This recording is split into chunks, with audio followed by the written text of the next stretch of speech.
Mag-unboxing naman tayo guys ng binili ko para kay Kyle ulit. So ano lang din to, ito yung Muso na gaming chair. Sabi ko hindi ko nabibilan si Kyle kasi hindi pwede dun sa table niya. Pero okay lang naman kasi maluwag naman yung area niya. So hindi siya masusuot dun sa table niya, sa desk niya. Pero pwede naman na sa harapan. Tsaka okay naman. Parang katulad kay Daddy, kung paano yung tsura nung kay Daddy nung pinakita ko sa inyo. So, ganun lang din yung magiging pwesto ng chair niya. And since okay naman daw yung chair as per Daddy, modern na kami. Kasi naka-sale to guys nung 12/12, 3,297 ko na lang siyang nakuha. Diba nung pinakita ko sa inyo last time, 4,000 siya. This time, 3,297. Nakakahinaya nga. Imagine, 700 yung difference niya from binili ko last time. And ngayon, ibang color lang yung in-order ko para kay Kyle. Pink. Oo, pink. Pero yung leather din ang kinuha ko, hindi yung cloth type. Sabi ni Daddy, pag yung leather daw, sabi ni Daddy, kapag yung cloth, baka mahirapan lang. Si Kyle pa naman, naku po, baka maging madumihin lang, sayang. Kaya, yung leather daw, para punas-punas lang kapag may dumi or what. Hindi kanya alam na kanya to. Ewan ko lang kung may hint siya. Siya ang kumuha nito kanina nung dineliver sa amin. Pero I don't know kung nagigets niya na para sa kanya to. So, ayan guys. Ito ay naka-video for alam nyo na for return refund purposes. Para may ibitin siya ulit. So, ayan yung color. Ayan nga, gray nga siya. Gray nga, di ba? Kala mo pareho sa'yo? Hindi, oo. Kala ko lighter gray. Hindi, madark yung gray niya. Hindi yan talaga pagka-gray niya. So, hayaan muna natin si Daddy mag-unbox and mag-check ng mga parts nito.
So, ito na guys, yung gaming chair ni Kyle. Ang ganda ng pagka-gray niya.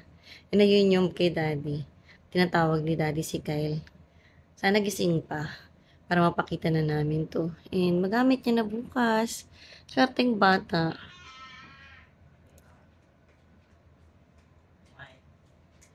Ano? Ano? Ano? Anong giningiti-ngiti mo? Pasubo ko lang. Regalo namin yan kay ano? Kay Tito Romel. Ngayon pala sinisira na eh. Shh, tama ka na. Layo mo na. Ano? Ayan, bigyan na natin to. Huwag mong ganyan eh. Masasira yung sa'yo. Tari mo niya dun. Ano? Ano sabihin mo? Thank you, Daddy. Professor X mo nga. Ano ko thank you, Daddy? Thank you, Mommy. Christmas gift ko yan sa'yo. Christmas gift ko yan. Okay. Yan ang Christmas gift mo. Di ba naghahanap ka? May pera pa? Yung neighbor niya, Christmas gift. Grabe, parang di pa siya masaya na Christmas gift yan. Magkano yan? Sapakin kita. 1 peso. Psst, pag ginagangan mo yan. Daddy, Professor X mo nga ako. Tulak mo na ngayon papunta sa kabilang kwarto. Papunta sa kwarto niya. Kulit talaga kahit kailan. Manumana sa daddy niya. Neighbor niya. Good morning guys. Ito yung baon ni daddy for today. May laing pa kasing natira kaya pinabaunan ko pa siya ng laing and ang sabi niya ang sarap nga daw nung laing sobra. And nagmuha lang ako ng luncheon meat and then may rice din syempre si daddy. Pinag-iisipan ko kung gagawa ko siya ng dipping sauce pa yung nasa lemak niya kung lalagyan ko siya. Kasi ang sarap ko ilagay sa luncheon meat. Sobrang hilig kasi ni daddy doon pero tanungin ko na lang siguro siya kasi may laing na baka maghalo-halo na yung lasa kapag meron pa siyang ganun. Happy Tuesday guys! Tapos na akong magligpit ng master's bedroom, guys. Hindi ko na pinakita sa inyo yung before kasi halos yung bed lang naman and konting tidy up lang talaga yung ginawa ko dito. And may naghihintay na sa aking laundry na kailangang i-fold. Ayan, nasa sofa na yung mga kailangan kong i-fold na laundry. And katapos ko lang din mag-sort ng laundry naman na kailangan kong i-wash. Ang dami kong lalabhan, guys. Siguro mga 4 to 5 salang or 6 pa nga ang kailangan kong gawin. Pero 2 to 3 lang ang pwede kong gawing everyday kasi limited lang yung aking pinagsasampayan dito sa bahay. Kaya everyday, bago magpasko, kailangan kong magsalang ng kailangan kong labhan. Na-mention ko sa inyo last time na nasira yung washing machine namin kaya dumami rin yung laundry namin. Doon nagpa-laundry kami sa labas noon ng mga dark colored clothes. Pero yung mga whites, beddings, di ko pinalabayin sa labas, tsaka yung mga towels namin. Hinintay ko na maayos yung laundry machine namin. Plus may mga inuwi pa akong labahin galing sa bahay naman namin sa Mandaluyong, yung mga beddings din namin. Kaya naman talagang jam pack ang aking laundry area ngayon. Pero unti-unti matatapos ko yun. So ayan guys, magpo-fold na rin ako ng laundry and magkasalang na muna ako ng laundry. And I'll see you all later. Tapos na ako mag-fold ng laundry guys. Yung underwear ng girls, sila na lang yung pinag-fold ko. And yung mga shirts na kailangang ihang, nakahang na doon sa may mga closet namin. Halos patapos na rin yung laundry na nakasalang. Pero magagawa na rin ako ng pang-brunch namin. Gusto daw nila ay waffle. Kaya yun ang gagawin natin, waffle. Mamaya pang-dinner na lang ako gagawa. Nung pwede rin maibaon ni daddy bukas. Luto lang muna ako guys and I'll see you all later. Good morning guys! Ayan na si Kyle. Naku, nahagip nyo na yung room niya. Hindi ko pa napapakita sa inyo itong maigi yung room. Saka na. Pag mas kompletong-kompleto na. Pero ito na yung chair niya dito. Move ka forward sa desk mo. Para mas makita nila na okay lang naman. Ayan. Yan ang itsura ng kanyang chair dito sa table niya. Saka ako napapakita sa inyo yung room niya guys ng buo. Kailangan mo pang gawin yung makeover vlog nito. So ayan, pakita ko lang muna sa inyo yung kanyang gaming chair. Ganda ba? Yeah. Oh. I get the best one. Ayan. Tapos yung TV niya, yung malaki na yung nandito sa kanya. Yung dating nasa sala namin, nilipat na namin dito. Swerteng bata to eh. Pakabait ka ha. So ayan guys, ako nagpapakita sa inyo yung room niya. Kapag tapos na, kapag napagawa na rin siguro namin, or basta pag naayos na namin ng husto to. Okay, bye! Bye! Gagawa na tayo ng waffles, guys. And nakapaglagay na ako ng butter. And kuklose ko lang siya ng ganyan. And then, kailangan ko lang i-turn to. Tingnan ko yung marka going here. Yan. Maghintay lang kayo na mag-green. Ito, yung ilaw na yan. Pag nag-green na yan, ibig sabihin okay na siya. Pero pwede yung dagdagan pa ng more time para pag gusto nyo ng mas crispier tsaka mas brown. And pwede nyo rin adjust yung button doon sa top kung gusto nyo ng mas darker na waffle. So, ayan, hintayin ko lang itong mag-green and then ipi-flip ko ulit siya pag nag-green na to. Pero usually, nadadagan ko ng more time kasi mas gusto namin yung mas crispier yung waffle. May isa na akong naluto guys and may nakasalang na ulit akong isa pa. Ayan na yung aking isa pang sinala. After nyo siyang tanggalin doon sa waffle maker, dapat sa strainer nyo siya ilagay para hindi maipon yung steam niya at lumambot yung waffle. Pero kung kakainin nyo naman kaagad, pwedeng diretso na sa plate yan. Pero ito medyo kailangan kong ipunin para makakain kami ng sabay-sabay. Sorry sa ingay sa background guys, no? Ang ingay na naman ng Steelworks. Umaga meron silang trabaho. Kaya minsan ayokong mag-vlog ng sobrang ganitong oras. Dahil sobrang ingay talaga nila. And then ito yung aking pancake butter. Ang gamit ko lang dito yung Maya. Hindi ako gumawa ng sarili ko. Instant lang yung ginamit ko. And ito lang, hintayin ko lang ito mag-green. And pi-flip ko na siya. Pakita ko sa inyo pagkabukas ko. Nakalimutan ko pakita nung matapos na. Nung binuksan ko, nakalimutan ko pakita sa inyo. Buksan na natin siya. Ayan na ang waffle. Ang ganda, no? Pero parang gusto ko pang i-brown pa ng konti pa yan. So, sasara ko muna ulit to and then tsaka ko kukunin siya. So, ganun lang kagandaan. Ang bilis yan tanggalin. Pero, nagbabrush din ako ng konting oil pa. As per instruction, kailangang i-brush mo siya ng oil. Huwag daw gumamit ng mga spray. Oil lang daw. And may kasama rin nga siyang brush na. So, yun lang dapat gawin. Hintayin ko lang ng konti to guys. And I'm done na rin pagkas ito. Si Shobe, nagluluto siya ng egg. Ito yung mga niladi na yung pampalaman guys. Corned beef, mozzarella, luncheon meat, at saka yung scrambled eggs. Gagawa na si Kyle ng para sa amin. Yung dalawa kumakain na doon sa may mesa.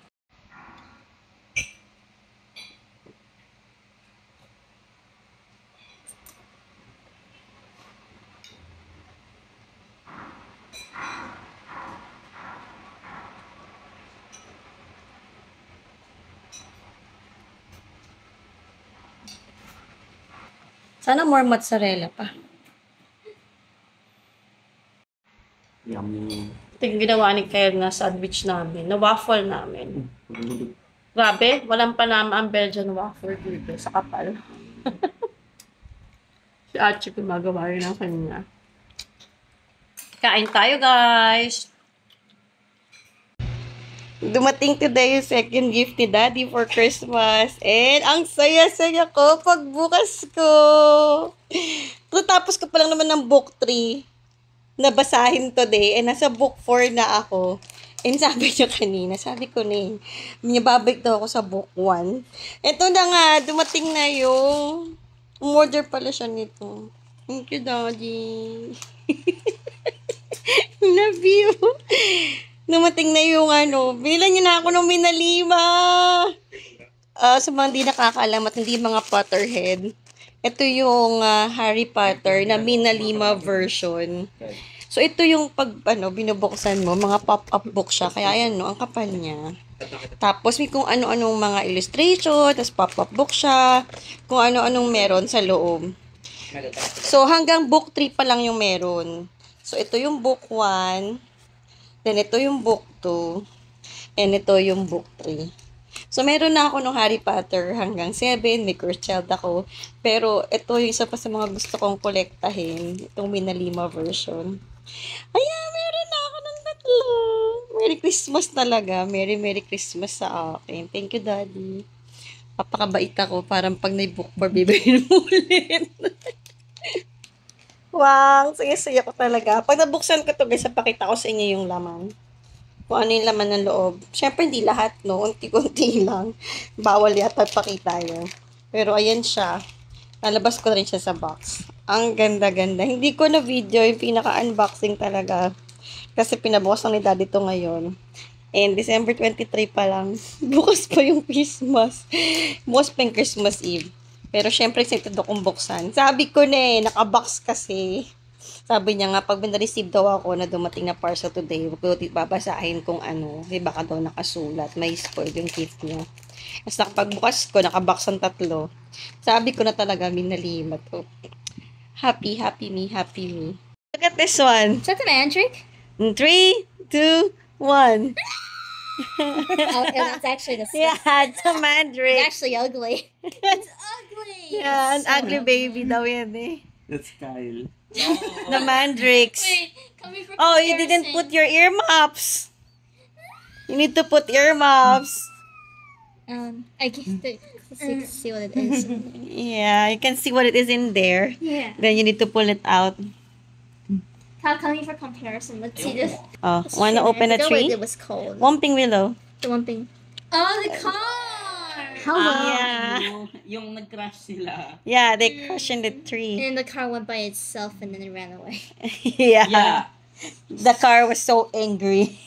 I was mad. Is it actually? It's actually sentient. What's the next one na may magandang ano? This one, what's this? That's what the paintings. Oh yeah, the paintings. Oh. They're moving. The Yeah. moving paintings.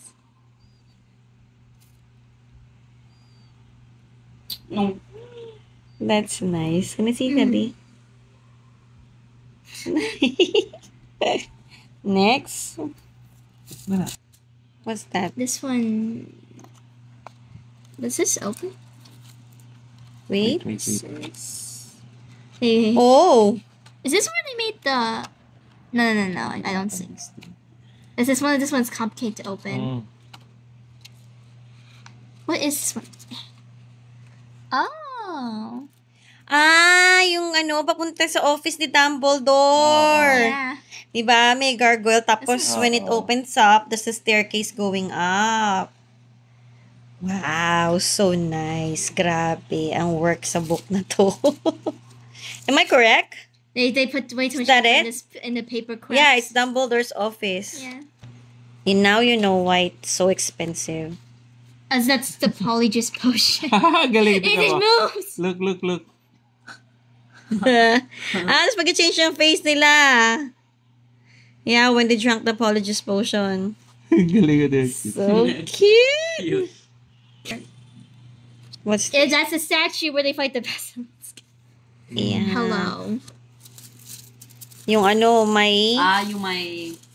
serpent. No, the statue where they fight the basilisk. That's what it's Yeah, called, that's remember? basilisk.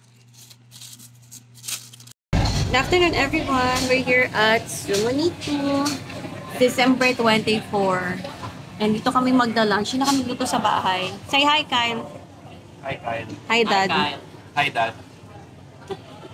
And we're here at Sumonito, SM Grand Central. May nag-order na rin kami ng food for Noche Buena na lang and potluck. And hindi gagawin sa bahay namin. Kaya hindi ko mapapakita sa inyo kung ano Noche Buena namin. Kaya magla-lunch na lang tayo dito sa Sumonito.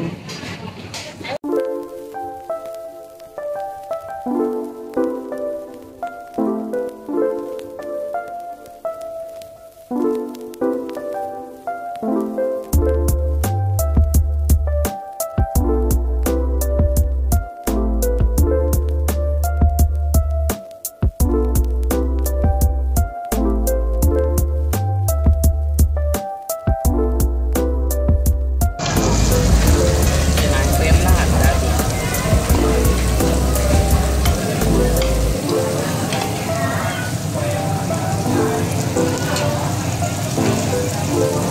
Kababat mo.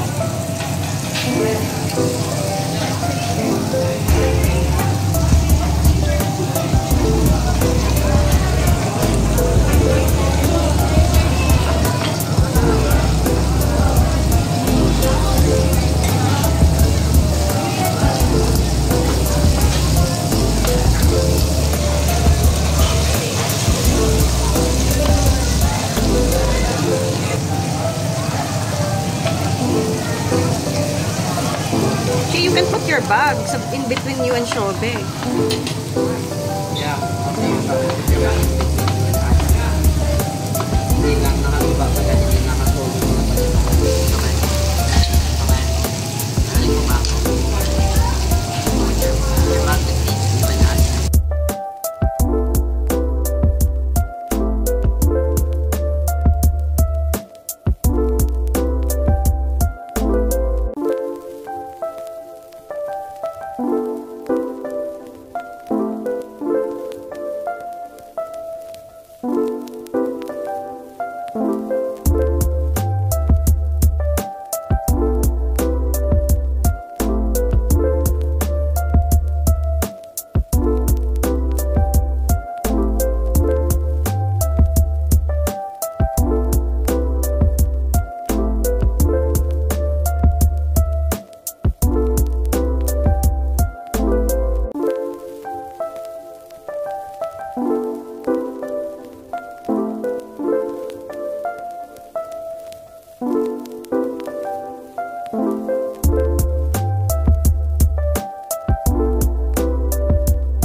Good evening guys! Finally nakatapos na ako ng aming mga gifts. Na-ready na namin lahat. May mga last minute pa kaming binili kanina. And ito na ang ating Christmas tree. Punong-puno na ng gifts ang kanyang ilalim.